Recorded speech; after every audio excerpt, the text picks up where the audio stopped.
Some people are interested in the foreclosure sales in our local market, and let's talk about and take a look at some of the problems that you encounter when buying a foreclosed home.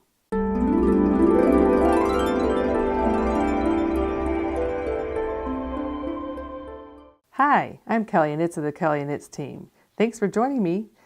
With renewed interest and some people really interested in looking at foreclosed properties, I'd like to talk about what kinds of problems that you can run across when purchasing a home that's been foreclosed upon. First, you must realize that homeowners go through the foreclosure process for a reason. Usually there's some form of a hardship, such as a divorce or a job loss, and therefore they don't have the money to keep up with the maintenance of the home, and things are now becoming neglected.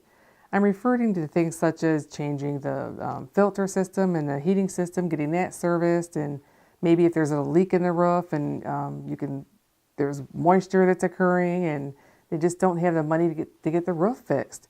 And it causes a lot of damage, and a lot of damage can be done when you do not keep up with the maintenance of the home. A small task such as keeping the shower properly caulked and grouted can prevent water from seeping in from behind the shower walls and rotting the wallboard, which becomes a much bigger problem to repair and more expensive. Caulk and grout cost maybe $2, but often homeowners won't even spend that. When they have little money, they won't take the $2 to fix the caulking or the grout. Last time I was involved in a house or a real estate transaction involving a foreclosed home, there was a case where there was just a piece of tile that needed to be replaced. It was maybe $5, and the insulation got wet and it caused a lot of mold and moisture and a lot of issues, and it could have really been taken care of by spending less than $5. But the previous owner wasn't going to put another penny into it. In fact, when they left the house, they removed way more things than what they should have. Another thing that can happen with a foreclosed home is that they sometimes get vandalized during the foreclosure process. And you're putting a bid on a property and you get an accepted offer, and sometimes they're vandalized after that process. So you really have to keep in tune with what's happening with the home during all parts of the sale process. Many people have access to this home through the use of a lockbox, so you want to do your walkthrough 24 to 48 hours ahead of time of closing to make sure that there's been no further damage done to the home before you have a closing on it. Check your contract to see what happens if there has been some damage done. Some banks will, just that's sold as is, that's it. You have to just deal with the damage.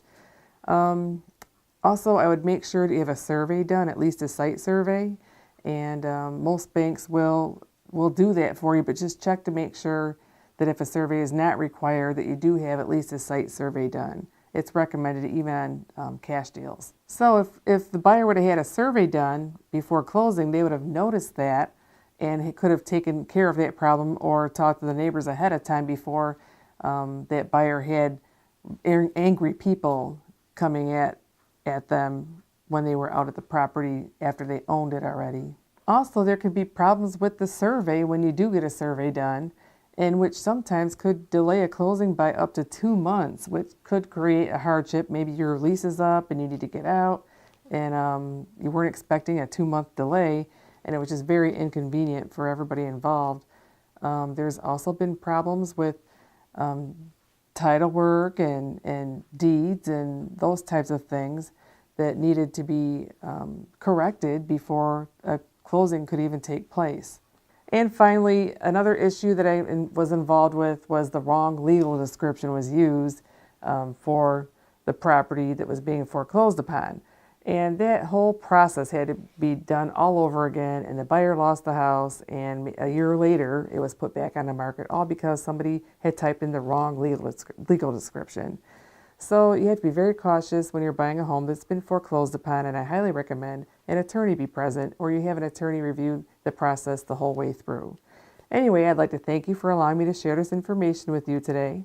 If you found it helpful and you liked it, click the like button. If you would like to receive more videos as they become available, just subscribe below and you'll be notified when the next video becomes available. And if you have any questions or comments, leave them in the comment section below. And we love to hear especially stories about foreclosed homes. If you've had a personal experience with them, just leave it in the comment section because I'd like to look at that.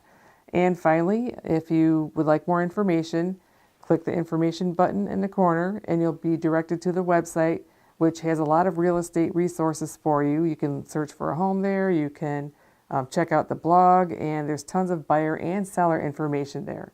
Thanks again for joining us today.